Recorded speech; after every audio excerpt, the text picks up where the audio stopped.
Merci Céline, merci à tous d'être là. Donc après le témoignage hier soir de Dominique Serena, après la visite ce matin du musée Arlatin rénové, je vais pour ma part vous apporter un troisième point de vue sur ce musée singulier, celui des publics. Alors immédiatement, j'assortis le terme public de guillemets, car il ne s'agit pas ici de faire état des résultats d'une enquête de public comme on en conduit habituellement dans les établissements patrimoniaux, mais d'une enquête d'un genre un petit peu différent. Je m'explique.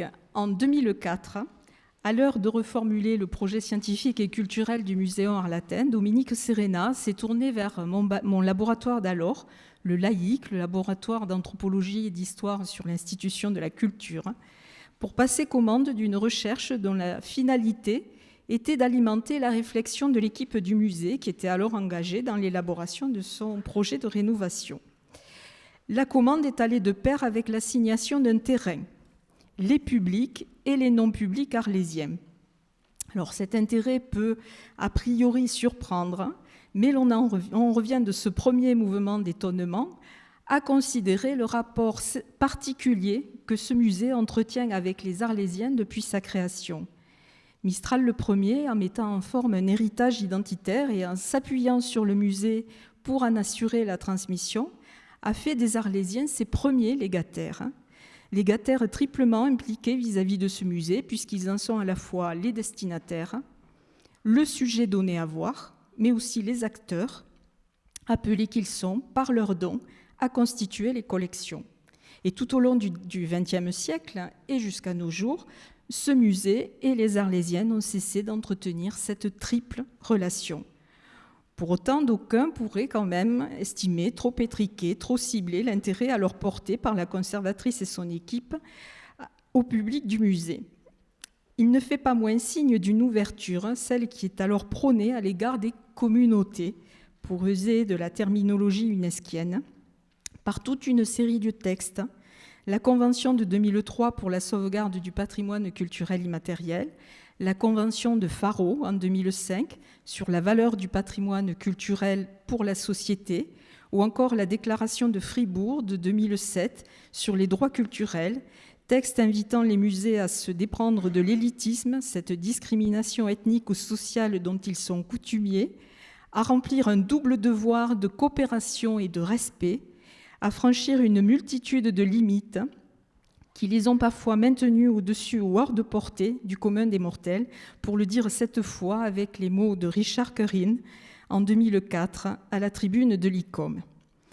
Ainsi, les chercheurs mobilisés l'ont-ils été pour saisir, conformément aux termes du règlement de consultation, je cite, « la perception du Muséum Arlatin, son rôle social et culturel et les attentes qu'il peut à ce titre générer, ainsi que les modes contemporains de production de référents identitaires à partir du Muséum Arlatin. » Ceci expliquant cela, on comprend aussi pourquoi pareille recherche a été confiée à des ethnologues plutôt qu'à un cabinet conseil ou à des universitaires plus expérimentés dans les études de public. Car je vous l'accorde, l'ethnologue n'est pas le spécialiste le plus attendu pour entreprendre ce type de recherche, rien n'étant plus étranger à sa pratique que de s'attaquer à la question des flux, des visiteurs qui ne font que passer.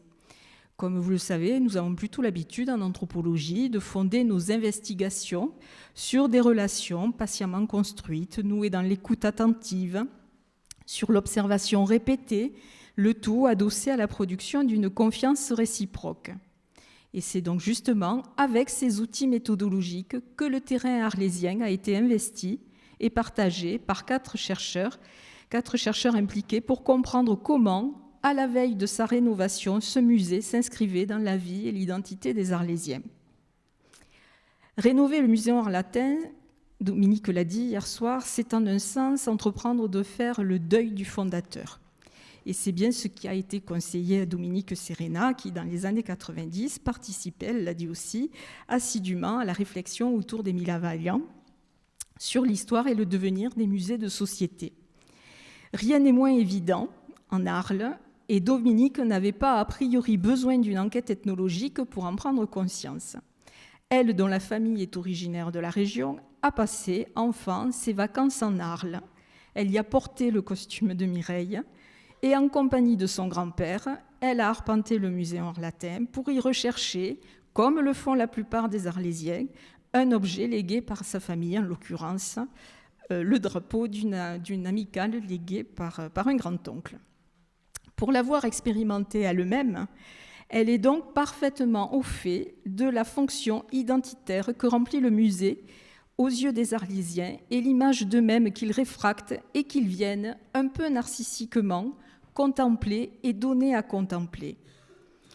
Les vieux Arlésiens s'y retrouvent, c'est tout, me confie une informatrice. Lorsqu'un Arlésien reçoit, il amène ces gens au musée Orlatin, ça c'est sûr. Il y a une intimité, on est chez nous, on s'y retrouve. Ce sont nos traditions qui sont là. À la limite, moi, j'aime respirer cette poussière. C'est ma poussière. Pour les Arlésiens, explique une autre interlocutrice, le musée Orlatin, ce n'est pas un musée comme les autres. C'est une prolongation de chez eux, de la vie de leur famille, des souvenirs de leurs grands-parents. Ces Arlésiens ne perdent pas de vue de quoi sont composées les collections, à savoir les objets donnés par leur famille. De fait, ils considèrent le musée un peu comme leur prolongement sacralisé de leur maison. Et le musée ne saurait cesser de l'être pour ces Arlésiens qui, non contents de nourrir là leur nostalgie, s'emploient pour voir celle des générations futures. Le Muséon est en effet un musée à qui l'on confie, encore et toujours aujourd'hui, ses souvenirs de famille. De salle en salle, les Arlésiens font ainsi l'expérience et la preuve de leur appartenance et de leur attachement à la culture arlésienne, et plus encore, dans la mesure où leurs souvenirs d'enfance et donc leur histoire personnelle, individuelle, hantent ce musée. Les plus âgés s'en souviennent comme d'un terrain de jeu. Moi, souvent, me raconte Elisabeth, j'y allais le jeudi. Alors je jouais à Mireille avec la gardienne. Je lui disais, voilà, allez, tu fais Mistral, moi je fais Mireille. Alors on s'amusait comme ça. Quand il y avait des visiteurs, on ne disait plus rien. Les plus jeunes n'ont pas connu cette liberté de mouvement, mais n'en sont pas moins marqués par le lieu. La visite au musée laisse une marque indélébile dans les mémoires d'enfants. Elle tient du voyage pour les petits Arlésiens, le Muséon Orlatin faisant alors office de sublime machine à remonter le temps, comme en témoigne Christian Lacroix, à qui j'emprunte la citation. Espace de jeu, refuse des imaginations débordantes, cadre d'un apprentissage plus ou moins raisonné de l'arlésianité, le Muséon se mêle des existences qui emportent à jamais l'empreinte. On ne s'étonnera pas donc que le Muséon Orlatin fasse l'objet d'un attachement très fort et suscite des attitudes en conséquence. Certaines de ces attitudes fraient avec la mystique. Il y a une âme dans nos collections, il y a une âme dans ce musée, martèle un informateur qui tente d'expliciter le phénomène. Je m'aperçois quand je viens au Muséon Orlatin qu'il y a quelque chose qui entre en résonance. Cet autre confirme, ce musée, il est nos yeux, il est nos mains, il est notre respiration pour les vieux Arlésiens. Nos ancêtres sont là, nos racines sont là. Quand on ne sait plus où aller, moi, je vais aussi bien faire une prière à Saint-Trophime que je vais au Muséon Orlatin. C'est équivalent pour moi, pour la paix de mon âme. Vécue sur le mode de la régénération, la visite au musée est en fin de compte tout autant une visite en soi-même. Et pour qui a en tête les résultats de la sociologie contemporaine du couple, et c'est combien le coup de foudre doit à la quête inconsciente de soi dans l'autre, la retraduction dans les termes du langage amoureux de cette expérience au musée n'aura rien de surprenant. J'en suis tombée amoureux tout petit de ce musée, aime à dire ainsi un jeune interviewé. Alors qu'on l'exprime en termes religieux ou dans le langage amoureux, le rapport au muséon se dit aussi fréquemment dans le registre vocationnel. Le même informateur, tout juste 20 ans, s'y réfère avec conviction. Depuis petit, mon rêve, mon avis profonde, c'est d'œuvrer pour ce musée. Je suis prêt à changer mes études, à faire tout pour pouvoir y rentrer. Ces intentions ne font pas véritablement exception. Replacées dans le contexte arlésien, elles font écho à d'autres, à commencer par celle du jeune Christian Lacroix. En Orle, tout le monde connaît sa vocation première, celle de conservateur, qu'a fait naître la fréquentation précoce et assidue des musées arlésiens en général et du musée Henri-Latin en particulier. Le grand couturier a même entamé les études correspondantes à la Sorbonne et à l'école du Louvre. Si elle n'en a pas eu la formation, Élisabeth, 9e reine d'Arles, a eu l'opportunité de réaliser la même aspiration en assurant la direction du musée du tissu provençal Souleyado à Tarascon. Quoi qu'en fasse la vie et ses aléas, ses vocations nous donnent à comprendre que quelque chose de l'ordre de l'appel se joue au musée Henri-Latin. Et l'on peut en saisir l'intensité dans les représentations qui s'attachent à la fonction de conservateur du musée Henri-Latin. Dominique en rapporte l'écho depuis ses souvenirs de prise de fonction. Elles prennent la forme d'une injonction qu'elle a entendue à 2 reprises. « Vous devez être une mère pour les collections ». D'un musée qui aspire ses visiteurs jusqu'à les pénétrer du désir de passer de l'autre côté des vitrines, on peut en effet s'attendre à ce qu'il requiert la sollicitude et l'attachement inconditionnel d'une mère. On comprend aussi que l'on puisse s'opposer à l'idée de le révolutionner. Pourtant, loin de la direction des musées de France, en Arles même, quelques voix discordantes s'élèvent selon lesquelles le muséum est un truc bizarre. Fixé, rigide, vieillot, le musée de Mistral est loin de remporter l'adhésion de ces Arlésiens qui pointent par ailleurs du doigt la poussière, le manque d'éclairage et le côté bric-à-brac. La critique porte aussi bien sur la forme que sur le fond. Culture, ok, me dit-on, mais pas pour hier, pour demain. Et certains osent même parler d'un musée de réac et de facho.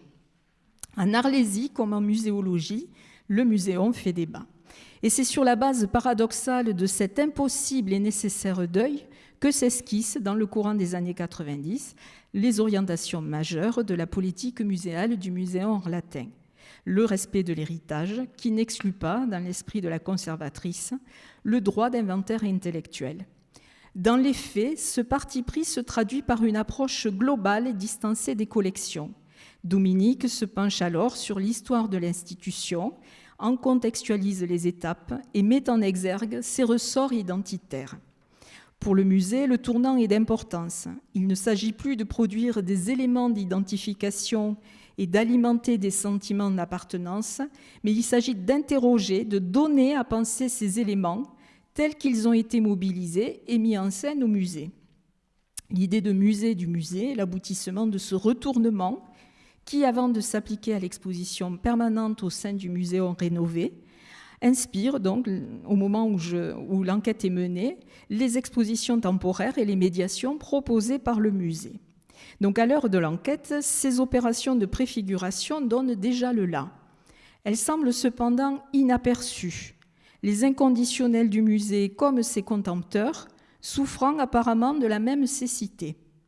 Ce faisant, à pousser plus avant l'écoute et l'observation, force est bien de constater que la mue du muséum n'est pas aussi ignorée qu'il y paraît, de même que le musée façon Mistral n'est pas aussi radicalement apprécié ou déprécié qu'on nous le donne à entendre de prime abord. Et pour faire état de ces nuances, je m'appuierai sur l'analyse des entretiens conduits avec 2 catégories d'Arlésiens, plus particulièrement concernés par les collections du musée, dans la mesure où ils sont eux-mêmes producteurs d'objets susceptibles de figurer dans les vitrines, à savoir d'une part les artistes et artisans, d'autre part les chantres de la maintenance, au nombre desquels les arlésiennes, j'entends par là les femmes qui perpétuent la tradition du costume d'Arles. Alors, du côté des artistes et artisans, certains me sont apparus comme des interlocuteurs tout désignés parce qu'ils étaient impliqués aux côtés du musée, auprès des publics, dans le cadre d'animation d'ateliers. Artistes et artisans disent devoir beaucoup à ce musée. Pour Virginie, la fille des boîtes, ce musée, je cite, a quelque chose de spécial. Quand moi je rentre là-dedans, je suis remplie, physiquement et spirituellement, de tout ce qui m'entoure. Et elle ajoute, en fait, moi, j'aimerais bien habiter au musée Henri-Latin. Pour Olivier, ébéniste, la visite tient lieu de formation initiale et continue. Le musée Henri-Latin fait partie de mon métier, estime-t-il. C'est indispensable, sinon je prendrai les bases. Où j'irai ? Vous voyez, donc c'est profond. En somme, on vient au Muséum Latin comme on consulte, chacun en son domaine, le ou les livres de référence pour y trouver des modèles à copier, réédités ou dépassés. Si bien que l'on n'hésite pas à faire jouer au musée le rôle de vitrine annexe de son atelier, tant est grande la filiation entre ce que l'on crée ou produit et ce qui est exposé aux 29 rues de la République. C'est vrai que quand les gens viennent, me dit-on, on n'a pas, nous, toujours tous les meubles provençaux à la vente, parce qu'on vend. Alors, on envoie nos clients au musée. Miroir tendu où se reflète la vérité, l'authenticité de ses propres propositions, le Muséum Latin fait plus que guider, inspirer la création-production. Il confirme aussi dans l'après-coup certaines libertés que l'on croyait avoir prises. Par exemple, Evelyne a réalisé un santon, une bergère aux oiseaux, inspirée d'une crèche en verre filé exposée à Pont-Saint-Esprit. Mais plutôt que de jucher sur la tête de la bergère un panier rempli d'oiseaux, elle a pris le parti de disposer les volatiles sur les bras de sa petite dame. Je l'ai fait à ma façon. Je croyais l'avoir complètement transformée, puisqu'au départ c'était un panier. Et en retournant ces derniers jours au musée, dans la série des verres filés, dans une crèche il y en avait une. Et je ne l'avais jamais vue. Ça a été fait avant moi. Fonction des spécialités de chacun, la lecture syllabique dont le musée fait ainsi l'objet n'exclut pas, outre une lecture plus globale, laquelle permet d'ancrer toujours davantage son activité dans la culture provençale, une lecture de la découverte perpétuelle, au sens où, comme en témoigne encore Evelyne, je la cite, « Tout en ayant fait 10 fois, 20 fois le tour de ce musée, il y a toujours quelque chose. » Un jour, je lève le nez, c'était au 2e étage, j'ai dit « Mais ils ont un balthus !» Je n'avais pas vu qu'ils avaient ce balthus au-dessus de la porte. Bon, j'étais contente, je n'avais pas perdu ma journée. J'avais encore découvert autre chose. C'est ça qui est merveilleux. Comme inépuisable, le Muséum Latin peut être comparé à un texte écrit à l'encre sympathique qui ne se dévoile au regard que progressivement, au gré du désir de voir du visiteur. Ce faisant, c'est bien moins le musée qui se révèle que le créateur qui se découvre lui-même, sous la conduite de ce compagnon au long cours, de cet indéfectible Pygmalion qu'est le Muséum Latin. Pareille affinité suffirait a priori à justifier la dévolution au musée de quelques-uns des objets produits par nos artistes et artisans. Or, il n'en est rien. Ce que l'on destine au Muséum Latin est de toute autre nature, c'est-à-dire des archives ou même un coup de main, si besoin. Et c'est à d'autres musées que l'on confie ses propres projets.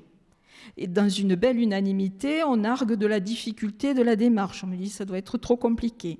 Ou encore du caractère trop contemporain ou trop banal de ces réalisations. Moi, je trouve que donner notre fabrication, c'est un tantinet prétentieux, me dit Olivier. Voilà, je ne veux pas dire que notre production soit nulle, mais de là, c'est pour ça que je ne veux pas donner quelque chose au musée. C'est que quand même, il faudrait que ce soit quelque chose d'exceptionnel, si vous voulez. Bon, c'est pas mal comme fabrication, mais enfin, de là, le mettre au musée.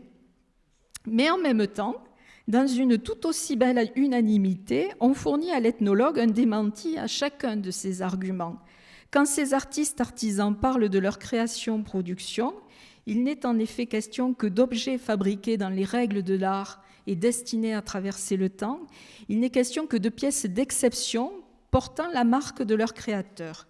Et ce ne serait le cas, l'atelier ou le magasin n'abriterait pas, ici une étagère, là une armoire, ailleurs une vitrine, voire une pièce tout entière dans laquelle sont conservés ou exposés les éléments les plus significatifs, les plus emblématiques de la production ou de la création. Ces façons d'égo-musée trouvent leur équivalent ou leur prolongement sous la forme de livres ou de sites internet. Donner des airs de musée à sa boutique ou à sa maison n'est pourtant pas incompatible, encore une fois, avec un contre-don au musée. Et cette perspective fait alors surgir, en contrepoint du musée Pygmalion que nous avons entrevu tout à l'heure, une toute autre perception du musée, en l'occurrence celle d'un musée auquel on reproche de ne pas assez tourner. Et l'on m'explique. Les fonds sont combles et l'on voit toujours la même chose. J'aimerais bien que dans les vitrines, ça tourne. Ou encore, j'ai jamais bien compris. Il y a des choses qui, je ne dis pas qui pourrissent, entre guillemets, mais enfin qui sont là depuis des dizaines et des dizaines d'années.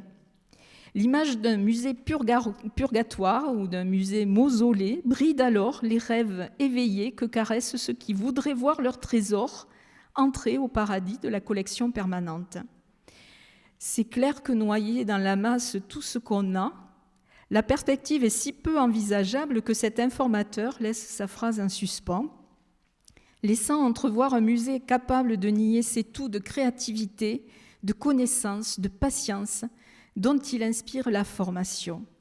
Ainsi, si l'indifférence aux mutations du musée produit l'image d'un musée créé pour l'éternité, elle induit aussi son envers, en l'occurrence une immobilité incapable de faire droit au présent des singularités. Alors voyons maintenant ce qu'il en est du côté de la maintenance, c'est-à-dire de ce mouvement qui veille au maintien et à la transmission de la langue et des traditions provençales. Sur la liste des marqueurs culturels que les militants de l'identité provençale entendent perpétuer, le provençal côtoie la bouvine, la course camarguaise, la pratique du galoubet tambourin, la farandole et autres danses folkloriques, les fêtes calendales et autres réjouissances calendaires. Et l'on ne saurait omettre l'emblème d'entre les emblèmes, à savoir le costume arlésien. À vrai dire, il s'agit là de l'élément le plus affiché, le plus valorisé de la tradition, en même temps le plus vécu aujourd'hui, quantitativement parlant.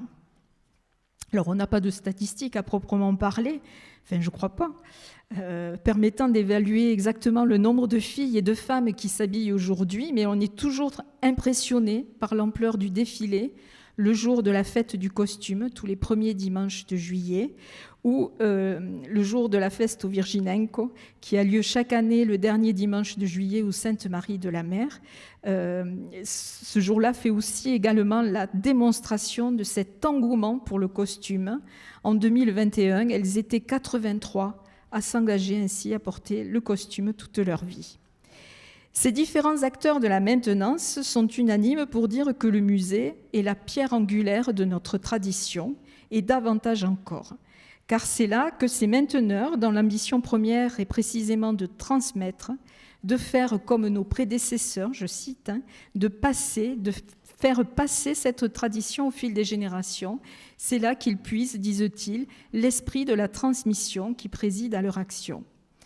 Les Arlésiennes tiennent en haute estime le muséum façon Mistral, qui, sous l'égide du maître de Maillane d'abord, puis de Léo Lelay et de Fernand Benoît, a tellement contribué à fixer l'histoire canonique et la norme intangible du costume. Ce musée-là est intouchable. Ce qui ne laisse en fait de surprendre quand on y regarde de près, on s'aperçoit que nos Arlésiennes n'ont de cesse de passer outre ces enseignements. En effet, sous couvert de fidélité à la tradition, les historiennes du costume opèrent une véritable révolution du propos costumier. Alors que Benoît ne distinguait qu'un cours avant et un après la Révolution, elle complexifie la périodisation, distinguant la Révolution, l'Empire, la Restauration, les règnes de Louis XVIII, de Charles X, de Louis-Philippe, la Deuxième République et le Second Empire. Elles annexent même tout le XVIIIe siècle, lui imputant un certain nombre de legs comme la couleur, le sens de l'originalité, de la différence, le goût du paraître, bon, et j'en passe. En même temps qu'elles densifient la chronologie et l'allongent, elles modifient très sensiblement la vision d'ensemble de cette histoire, rompant avec l'idée d'une évolution linéaire du costume qui aurait inéluctablement et miraculeusement abouti au costume tel que nous le connaissons. C'est la version Mistral, elle propose une vision beaucoup plus nuancée de cette histoire. Magali et Odile Pascal parlent ainsi de processus d'avancée chaotique et affirment que chaque costume était une aventure inaugurale, personnelle et fascinante, une renaissance, une nouveauté primordiale sur un projet sans antériorité dont les Arlésiennes faisaient leur raison d'être jusqu'au suivant. La mode fait également une entrée en force dans cette histoire revisitée du costume. Jusque-là, elle était considérée comme mortifère. Elle fait désormais l'objet d'une réhabilitation en bonne et due forme. Depuis toujours, nous disent les historiennes, l'Arlésienne suit la mode. Bien plus, elle l'interprète, en dispose, l'anticipe, la fait, la lance, elle crée, elle innove, elle invente. L'Arlésienne n'apparaît pas simplement passive, soumise au mouvement de la coutume, à l'œuvre lente d'une race, au génie ethnique. Elle nous est dépeinte par ces historiennes d'aujourd'hui, prenant les devants, initiant le mouvement, imprimant au costume son sens de l'élégance, sa coquetterie, son envie de plaire. Et ce n'est pas là une anodine variation du propos mistralien, lequel se voit parasité par cette injonction si constitutive de notre modernité des individus, celle d'être soi. Aussi, on ne doit pas s'étonner de l'écho formidable que rencontre cette science historienne du costume, revisitée par les Arlésiennes. Elle alimente une propension très largement partagée, qui consiste à puiser dans l'histoire les ressources permettant de faire varier le costume et qui, ramenée à l'échelle de chacune, autorise des manières de distinction, l'expression d'une singularité, d'une irréductible originalité. Les Arlésiennes, me dit-on, c'est ça, c'est le petit détail. On ne veut pas être comme les autres. Sous couvert de fidélité au passé, toute Arlésienne trouve dans l'histoire le moyen d'être soi. De son côté, le musée façon Serena, si tu me permets cette expression, ce musée-là ne fait jamais qu'apporter de l'eau au moulin de cette manière de révisionnisme. Attaché à déconstruire le discours de la tradition, le musée a également investi l'histoire, mettant en évidence bien d'autres façons arlésiennes, pour reprendre le titre d'une exposition, en deçà de la norme mistralienne et léo-léleusienne. Certes, les intentions du musée et des historiennes divergent. N'empêche que le néo-muséum légitime d'une certaine manière le retour vers le futur du costume. Or, à écouter nos costumologues, rien n'est moins évident. Ce néo-muséum leur tournerait le dos et contrarierait leur passion historienne. Les critiques portent sur l'éclaircissement des vitrines. Et puis, l'on avoue sans embâche bouder les initiatives ressortissant de l'anthropologisation du propos. Mais plus encore, c'est la professionnalisation de l'équipe que l'on pointe du doigt. Le non-engagement du personnel dans la perpétuation de l'identité arlésienne. Les fêtes d'Arles, me dit-on, devraient concerner les gens du musée. Moi, je n'ai jamais vu Madame Serena le jour de la fête du costume. Et les filles du musée, je ne les vois pas... Je ne les vois pas se griller au théâtre antique le jour de la fête du costume. À la Pégoulade, je ne les ai jamais vus sur le passage. Alors, on a l'impression de gens qui font bien leur job, qui sont bien payés, qui font leurs 35 heures et ciao. Nous, c'est tout bénévole. Cette neutralité, ce non-engagement des professionnels du musée dans la culture arlésienne pourrait, à la rigueur, être excusable si elle n'avait pour corollaire l'exclusion des amateurs, qui sont, quand même à me le répéter une informatrice, avant tout des gens qui aiment. Ça, alors, me dit-on, c'est un monde vraiment clos. On n'a accès à rien, c'est fermé, comme on dit, nul n'est prophète en son pays. Et les historiennes du costume renchérissent, parce que fermé, verrouillé, le musée entrave leur recherche. C'est le coffre-fort, me dit-on, c'est le coffre-fort dans lequel sont enfermés tous les éléments qui nous permettraient d'aller plus loin, de venir conforter des idées, de trouver des modèles, des patrons. Et je dis coffre-fort parce qu'il est souvent fermé. Ceci dit, le néo-muséon n'est pas le seul accusé d'obstruction à la liberté d'expression costumière. Car face aux arlésiennes réboussières, encline à dépasser les règles du costume, se dresse aussi en Arles celles que l'on nomme les ayatollahs, ces figures d'autorité qui veillent à l'orthodoxie du costume et dont chacune redoute le jugement sévère. Et tout se passe en fait comme si, pour mieux jouir de l'espace de liberté qu'elles se ménagent, les Arlésiennes avaient besoin d'en éprouver les limites avant de les enfreindre. Alors ça marche avec les ayatollahs, mais ça marche aussi avec le musée orlantin. Et donc, malgré lui, le musée participe de cette nécessité. Sa résistance, sa fermeture présumée, l'érige en coffre-fort, regorgeant d'inépuisables et inestimables ressources soustraites au regard. Comment pourrait-il en aller autrement ? Comment, sinon, imaginer qu'il puisse recéler toutes les merveilles dont on rêve éveillé ? Comment, sinon, concevoir l'infinie diversité costumière à laquelle s'adosse le fantasme d'une expression de soi au plus près de l'irréductible singularité de chacune ?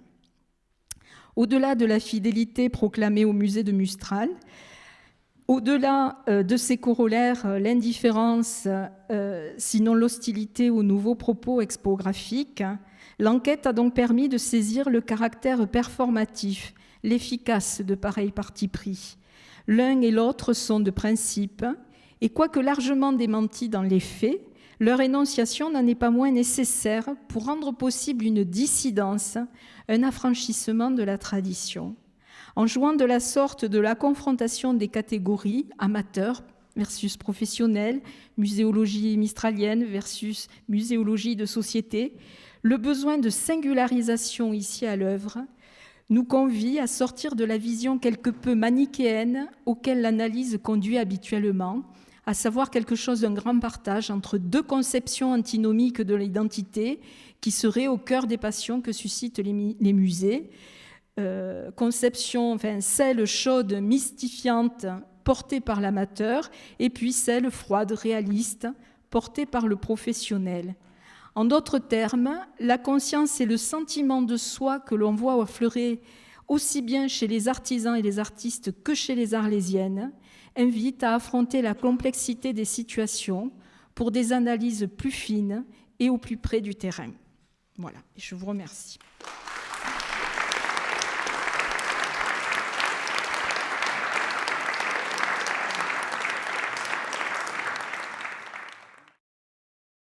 J'espère qu'il vous reste assez d'énergie et que vous allez pouvoir tenir le choc d'un exposé que j'ai volontairement, ça va être très différent du témoignage qu'on vient d'entendre, il va être fortement théorique. Je m'en excuse par avance, mais c'est un choix délibéré, un échange avec Céline.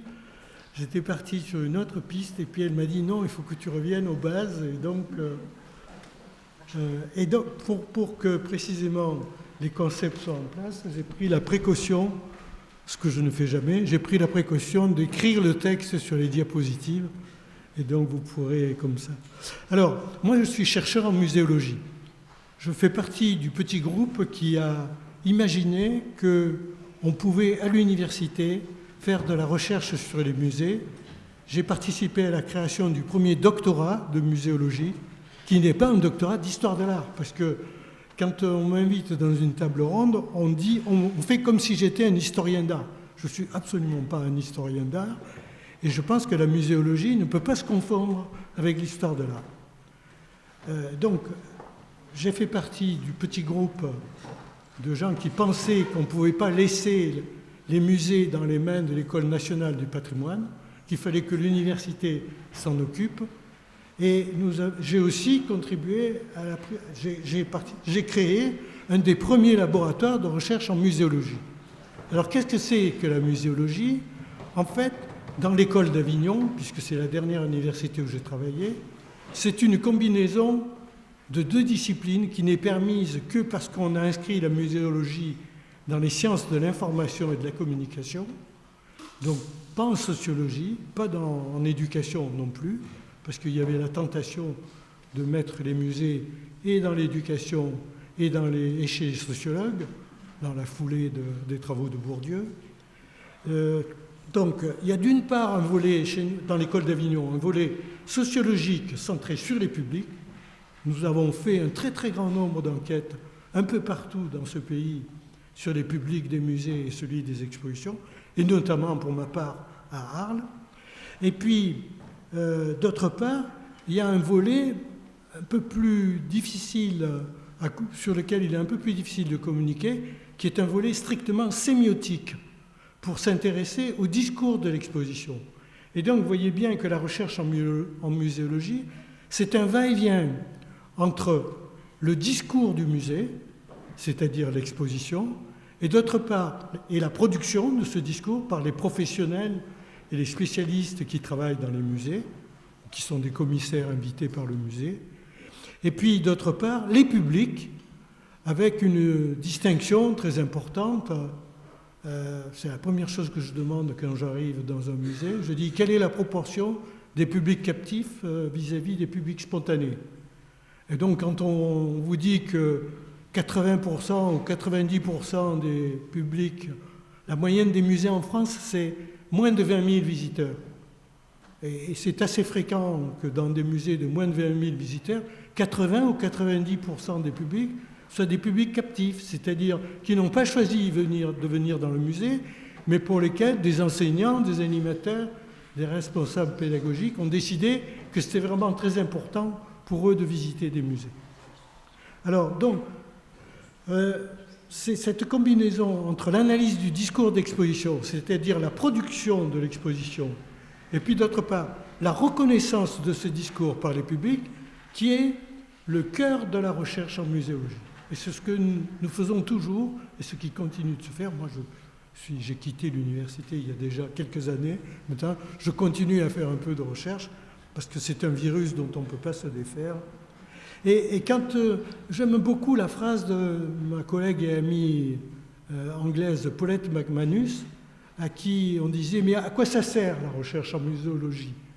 Et elle avait cette réponse que je trouve formidable. Elle dit « Le chercheur en muséologie, c'est l'avocat des publics. » Donc cette idée d'être l'avocat des publics m'a toujours pas mal plu. Alors revenons à l'exposition. Voilà.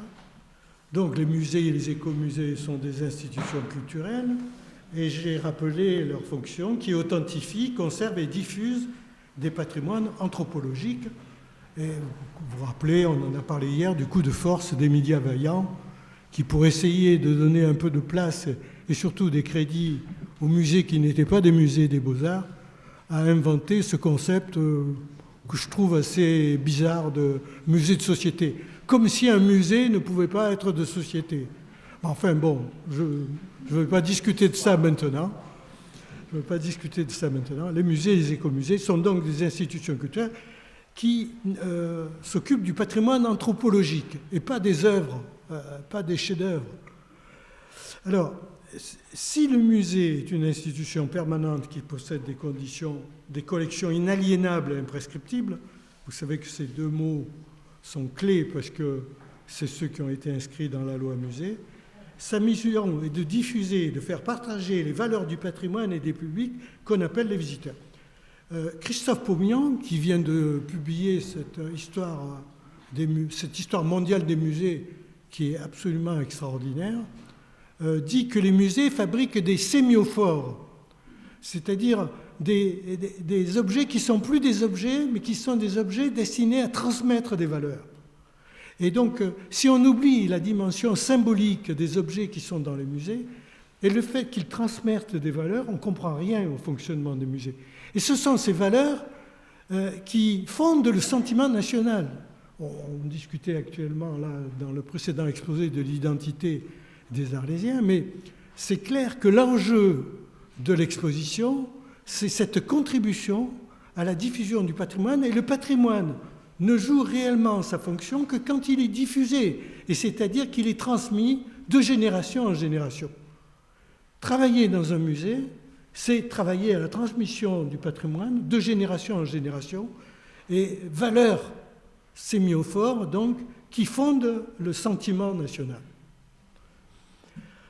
Alors, pour arriver jusqu'au bout de la démarche de patrimonialisation, le seul outil dont disposent les musées, c'est l'exposition. On ne visite pas un musée, on visite une exposition ou des expositions. Donc, le musée, c'est l'institution, l'exposition, c'est le média du musée. Jusqu'à il y a peu, c'était les musées qui avaient le monopole de ce média.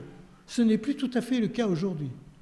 Et je pense que c'est un tournant, particulièrement en France, que de voir que les plus grandes expositions, faites dans un bâtiment extraordinaire, plus joli que celui d'Arles, construit par Guéry, dans le jardin d'acclimatation, la Fondation Louis Vuitton, c'est la Fondation Louis Vuitton qui organise des expositions plus attrayantes, plus professionnelles que les grands musées nationaux français. Et ça, c'est un tournant. Ça veut dire que l'argent que consacraient autrefois les fondations à soutenir les expositions dans les musées, maintenant, ils l'utilisent pour eux-mêmes et pour valoriser leur marque. Alors, donc, essayons de reparler de sa singularité de l'exposition comme média. Alors, d'abord, et c'est le seul média qui fonctionne de cette façon. C'est un dispositif, l'exposition, qui distribue des objets, pour employer la terminologie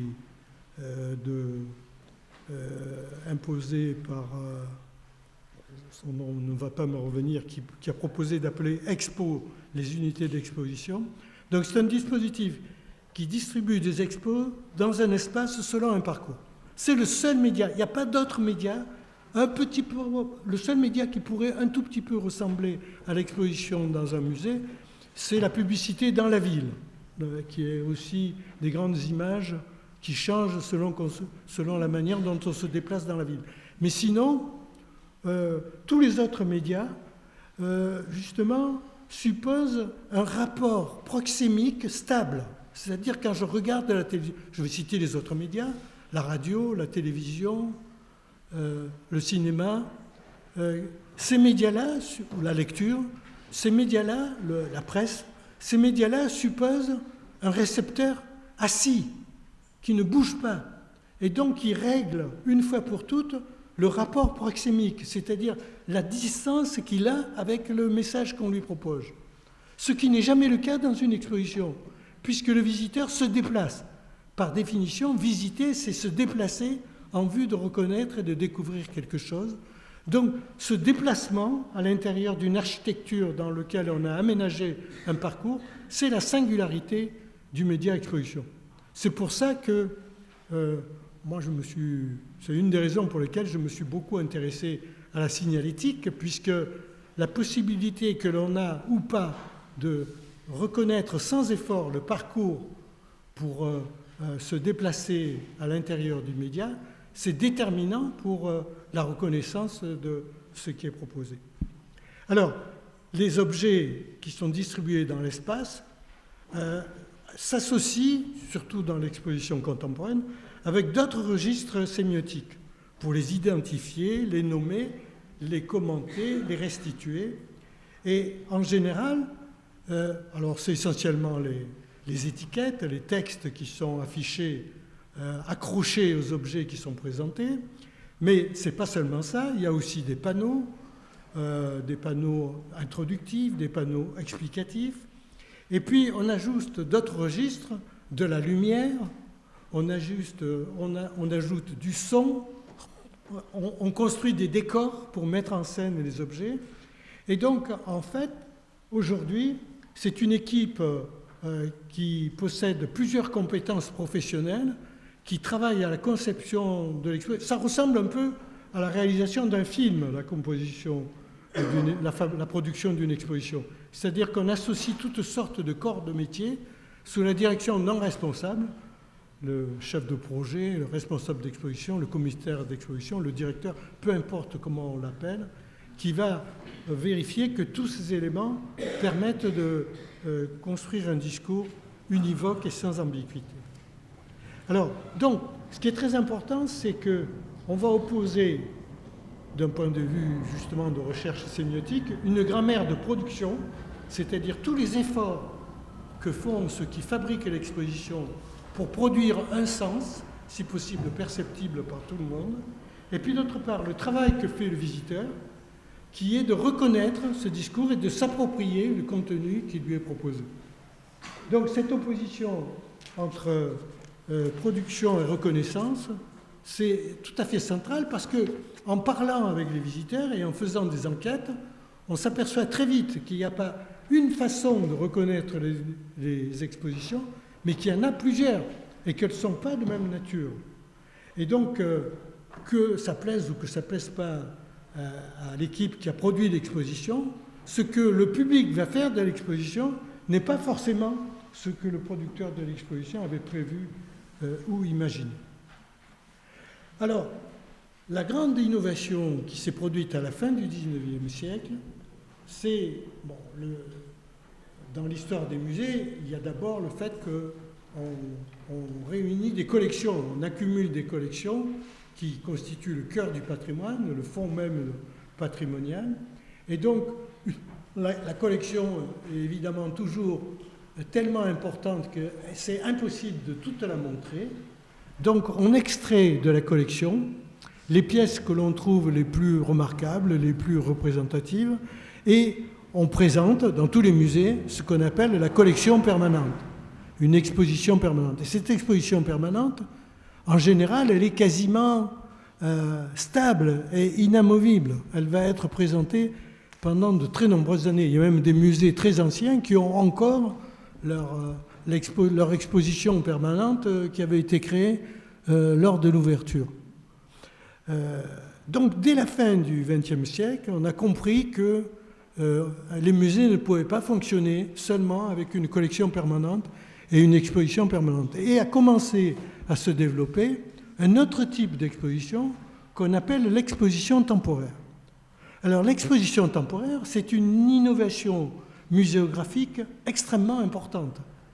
Et c'est non seulement une innovation muséographique importante qui va complètement changer la vie des musées, mais qui va également changer les pratiques des visiteurs. C'est-à-dire que quand on a fait un musée, comme on dit dans les pratiques culturelles, on n'a plus envie de le refaire, sauf si on a des amis ou que le musée est tellement passionnant, où il réunit des chefs-d'œuvre et qu'on veut revoir. Donc quand on a fait un musée, on ne le refait pas. Il faut trouver quelque chose pour faire revenir le public. Et l'expo temporaire, c'est le moyen de faire revenir le public. Alors l'exposition temporaire est une innovation sur 3 plans. Premièrement, elle permet de sortir des réserves des objets ou des items qu'on ne montrait jamais ou qu'on ne montrait pas. Deuxièmement, ça permet d'emprunter à d'autres musées des items qui ne sont pas visibles sur place et donc on va pouvoir montrer ici et maintenant. On peut également faire des prêts auprès des collectionneurs privés. Et puis on peut aussi fabriquer des dispositifs avec des moyens modernes, scénographiques ou maintenant de plus en plus numériques, qui permettent de créer des unités d'exposition d'un modèle nouveau. Alors, le problème de l'exposition... En plus, l'exposition temporaire peut innover parce qu'on n'est pas obligé de respecter les contraintes de la tradition, de la discipline. Par exemple, on peut présenter les tableaux sans les encadrer, en les mettant en scène dans des positions qui ne sont pas celles qui sont traditionnelles dans les musées des beaux-arts, etc., etc. Et donc, va apparaître toute une série de corps de métier, muséographes, scénographes, etc., pour essayer de surprendre le public, d'avoir une muséographie qui ne soit pas celle qui ressemble au musée traditionnel dans lequel on va le plus souvent. Alors, donc, l'exposition temporaire, c'est une innovation.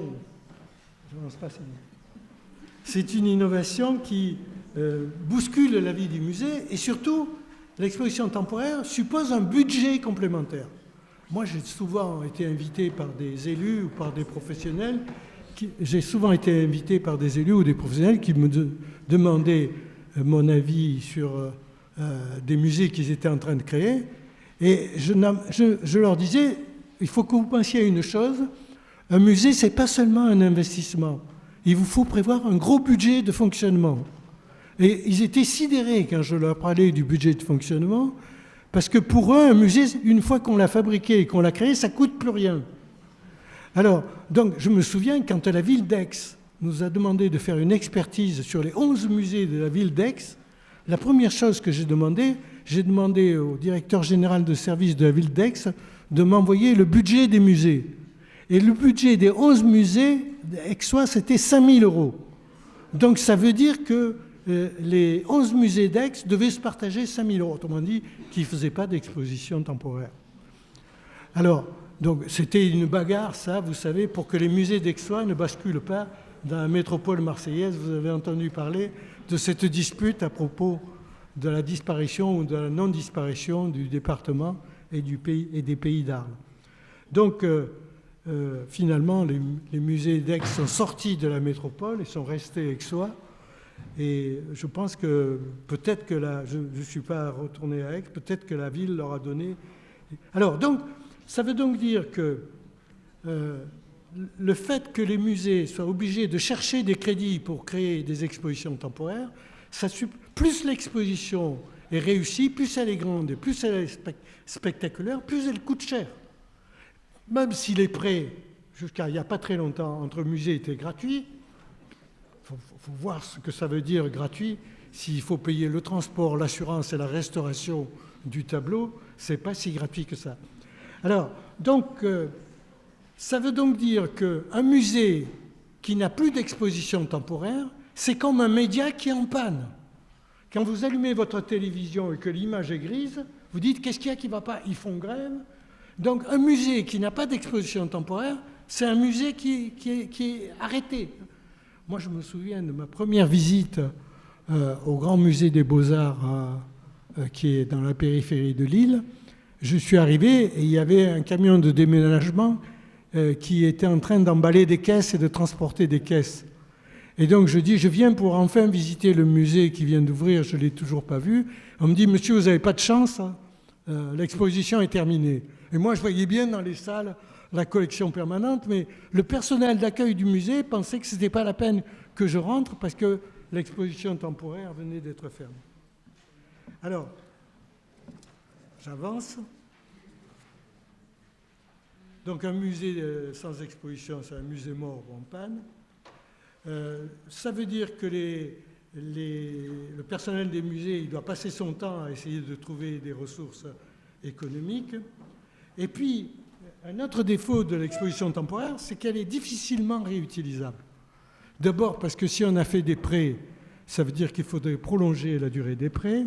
Ensuite, parce que les locaux dans lesquels on va installer l'exposition temporaire qui a été installée dans un musée, les locaux dans le nouveau musée ne conviendront pas. Il faut transporter le décor, etc. Et donc, la dernière caractéristique qui fait que l'exposition est un média, c'est que vous savez que les médias, parce qu'ils sont financés par la publicité, ils sont complètement préoccupés par leur audience. Il faut qu'ils soient les meilleurs, il faut qu'ils soient les plus lus, les plus écoutés.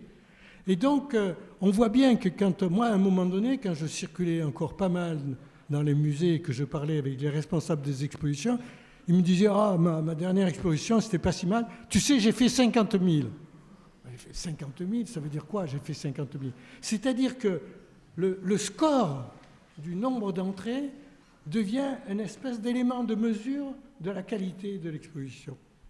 Alors, pour l'instant, il n'y a pas de publicité dans les expositions et dans les musées, mais on voit bien que la contamination du fonctionnement des médias avait marqué la vie et le rythme des expositions temporaires. Alors, il y a quelque temps, j'ai prédit la fin du paradigme de l'exposition temporaire. Alors, j'en ai déjà parlé dans une rencontre de la FEMS. Je rappelle cette idée du fait. Bon, en gros, on était passé de la collection, puis de la collection à l'exposition permanente, de l'exposition permanente à l'expo temporaire, et il m'a semblé qu'il y a une dizaine d'années, l'exposition temporaire était en train de s'essouffler ou de rentrer dans une espèce d'impasse, et qu'il fallait trouver autre chose pour prendre le relais de l'exposition temporaire. J'ai montré que ce qui a pris le relais de l'exposition temporaire, c'est l'événementiel. C'est-à-dire qu'aujourd'hui, dans les musées, si vous regardez sur la page d'accueil des sites des musées, c'est la projection de films, des conférences, des visites hors le mur, des actions spécifiques pour des catégories de public qui ne sont pas habituellement accueillis dans les musées. Donc toute une série d'événements, plus les événements institutionnels, la nuit des musées, les journées du patrimoine, qui font que c'est l'événement qui est devenu en quelque sorte le moteur du musée à la place de l'exposition temporaire. Les expositions temporaires n'ont pas disparu pour autant, mais pour augmenter la fréquentation des musées, il faut être... Nous avons fait de très très nombreuses enquêtes sur les publics des musées. Il ne faut pas rêver. Les publics des musées ne sont jamais arrivés à attirer la majorité de la population. C'est une minorité cultivée de la population de niveau d'éducation au minimum de Bac+3 qui fréquentent les musées. Et ce sont des résultats récurrents que l'on trouve partout. La seule exception, c'est parfois les écomusées et les muséums d'histoire naturelle où on arrive à avoir un public un peu plus populaire et moins éduqué. Mais le public des expositions et des musées, comme le public des monuments, c'est moi qui ai dirigé la grande enquête qui a précédé un gros programme hors contrat de plan État et région pour rénover les monuments antiques dans la région Provence-Alpes-Côte d'Azur. Donc on a fait une enquête sur multisites, on a interrogé 6000 personnes. Quand j'ai présenté les résultats aux commanditaires, ils m'ont dit « Daniel, c'est pas possible. Le résultat, les gens qui fréquentent les musées, c'est pas ce que vous allez trouver dans votre enquête. » Qu'est-ce qu'on a trouvé dans notre enquête? Que les gens qui viennent visiter l'amphithéâtre d'Arles ou les grands monuments, le théâtre antique d'Orange, etc., tous les grands monuments romains, ceux qui sont connus dans le monde entier, sont des gens cultivés qui ont l'habitude de souvent visiter des musées ou d'autres monuments, et que c'est absolument pas un public populaire et local. Les gens étaient persuadés que c'était au moins un quart de la population qui habitait dans la région ou dans la ville. C'est faux, on en a trouvé moins de 5%. Donc ils n'ont pas publié les résultats. C'est une bonne manière de faire de la recherche. Les résultats ont été présentés sous la forme d'un tableau simplifié et ils n'ont retenu que les résultats qui allaient dans le sens de leurs décisions politiques. C'est une bonne manière d'utiliser la recherche. Mais les faits s'en tituent.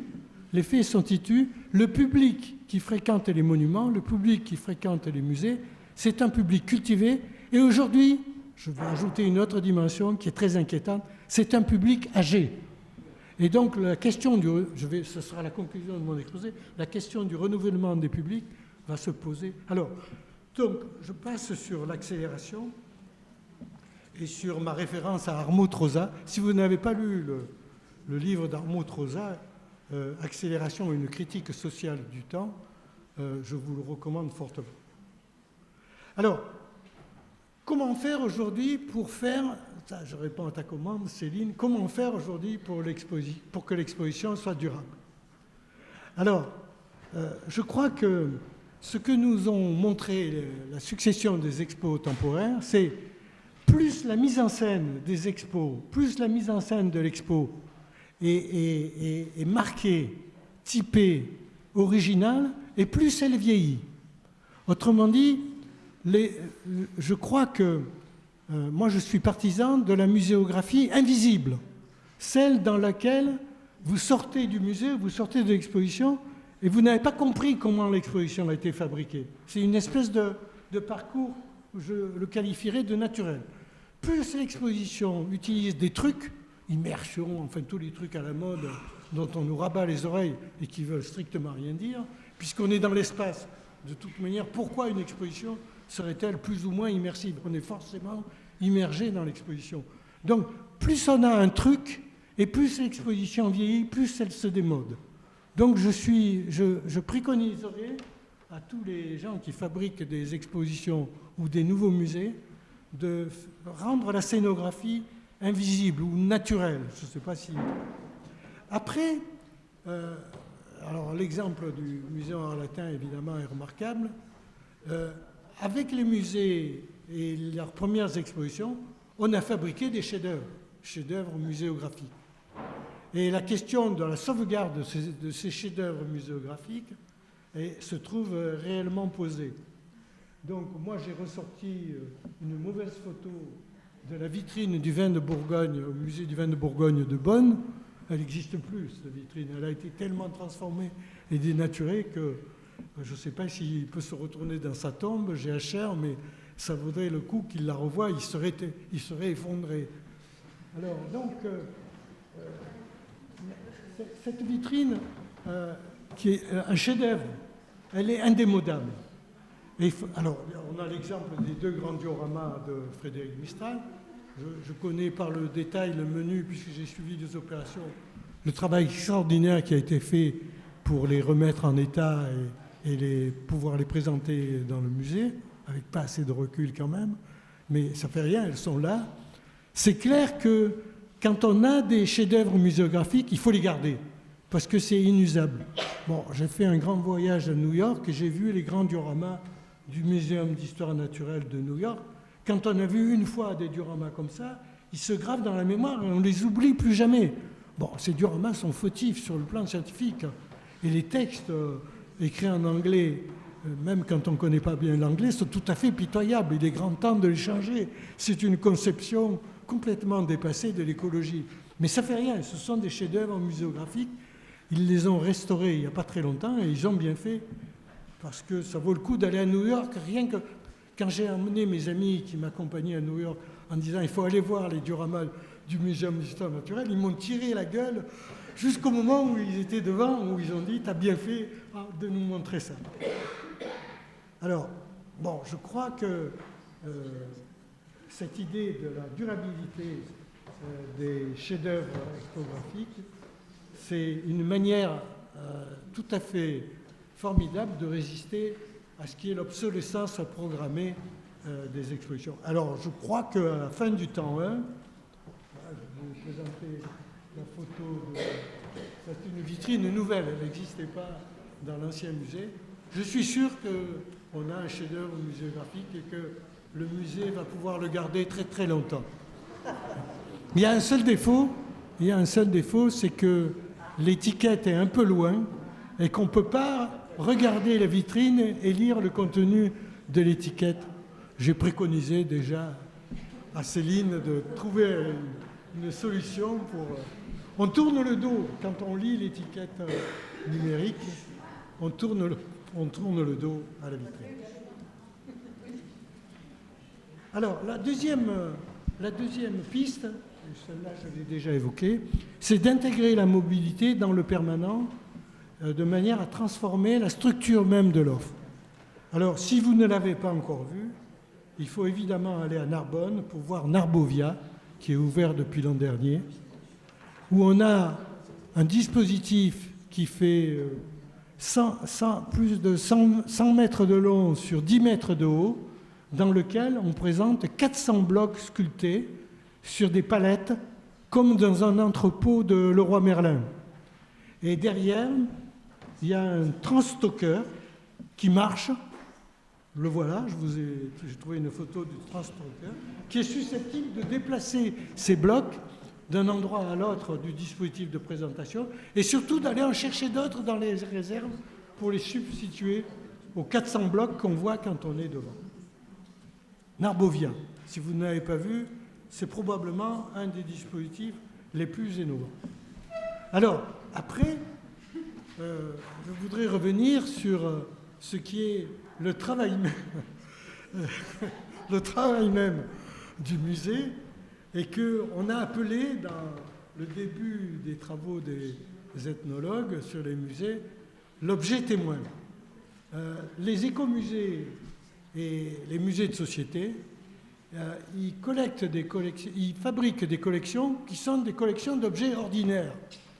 Et donc il faut qu'ils arrivent à démontrer et à expliquer que ces objets-là ont une valeur exceptionnelle.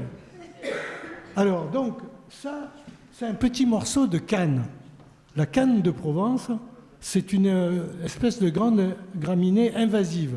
Elle est aussi peu de Provence que ce soit possible, parce qu'elle a été introduite par erreur, elle a trouvé un terrain fertile et elle s'est développée un peu partout. C'est avec ça qu'on fabrique la canisse. Vous savez tous ce que c'est.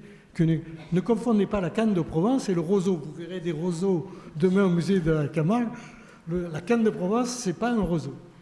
Et alors, dans l'ancien musée en latin, j'avais repéré, comme beaucoup d'autres visiteurs, un petit morceau de canne de Provence qui a une fonction de chalumeau. Il a été collecté par Frédéric Mistral et ça a été apporté et offert au musée par un garde champêtre ou un commissaire de police, je ne me souviens plus très bien.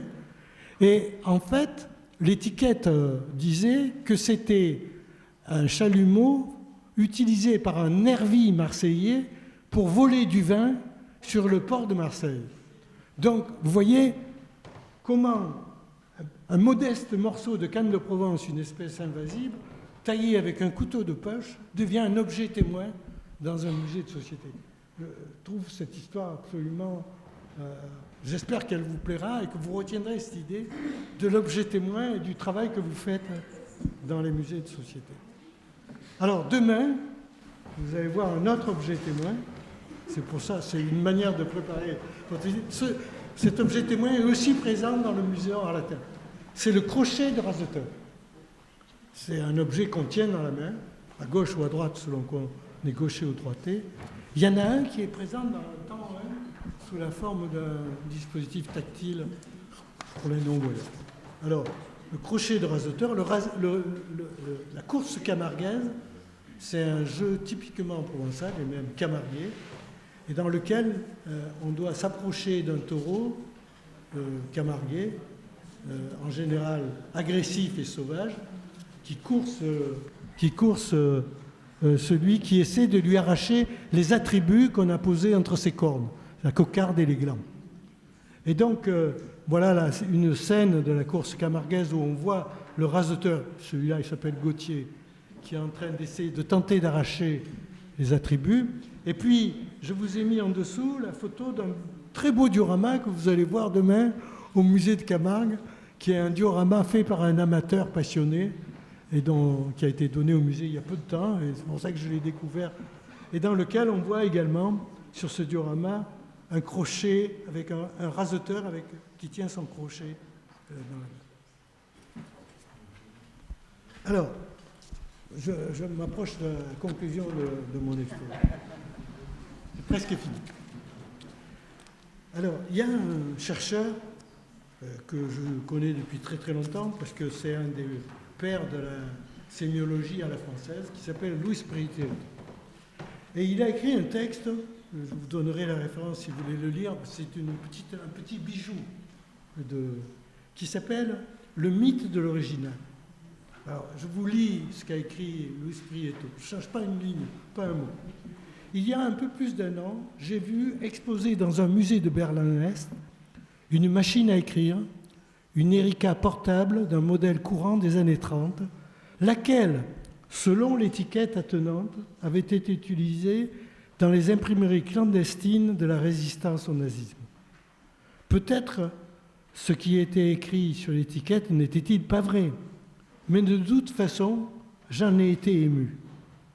Le dimanche précédent, en revanche, j'avais vu sur l'inventaire d'un marchand des puces de Berlin-Ouest une machine à écrire de la même marque et plus ou moins du même modèle. Et bien qu'à vrai dire, je n'eusse aucune raison de penser que cette machine n'avait pas servi elle aussi aux résistants, ni certes non plus de penser le contraire, le fait est qu'elle me laissa totalement indifférent. Voilà la magie d'un musée de société. Le travail sur l'objet témoin qui contribue à la fabrication d'un patrimoine donc inaliénable et imprescriptible, et qui va venir se graver dans la mémoire des visiteurs. Bon, alors, donc, la vraie question aujourd'hui, c'est les collections sont immenses, on ne sait plus où les mettre, et il faut continuer de collecter. Donc, une des questions majeures, j'en ai pas parlé, une des questions majeures des musées de société, ça va être de dépatrimonialiser. Comment va-t-on pouvoir se séparer de tout ou d'une partie des collections pour faire de la place aux collections nouvelles? Voilà une question à laquelle je ne répondrai pas, évidemment, mais à laquelle nous avons consacré un numéro entier de la lettre de l'OSCIM, revue à laquelle, comme vous le savez, je collabore en publiant notamment une rubrique qui s'appelle « Regard sur un objet », que j'édite grâce à la collaboration des responsables de musées qui m'envoient des textes et des photos d'objets remarquables de leur collection. Et j'espère continuer à faire fonctionner cette rubrique encore quelques années. Et donc, je vous lance un appel de ce point de vue-là. Et puis, la dernière diapositive, c'est mon dernier livre, Les expositions pour les trucs.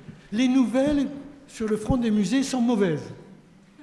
Je ne sais pas si vous le savez, le musée du Louvre n'a pas retrouvé sa fréquentation. Et on pense qu'il ne la retrouvera pas avant plusieurs années. Le musée de Versailles, le château de Versailles, qui est le deuxième musée de France du point de vue de la fréquentation, demande une subvention exceptionnelle au ministère de la Culture parce qu'il est en faillite s'il n'a pas cette subvention.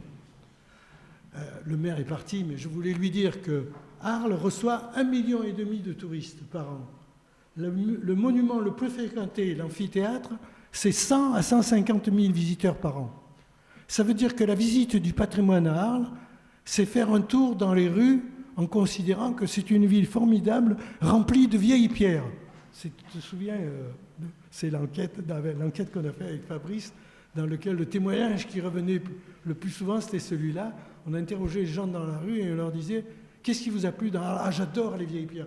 Vous êtes rentré dans les musées? Ah non, non, non. Et les monuments, vous avez visité les monuments? Non, non, non, on n'a visité aucun monument. On a flâné dans les rues. » Donc voilà ce que c'est que visiter.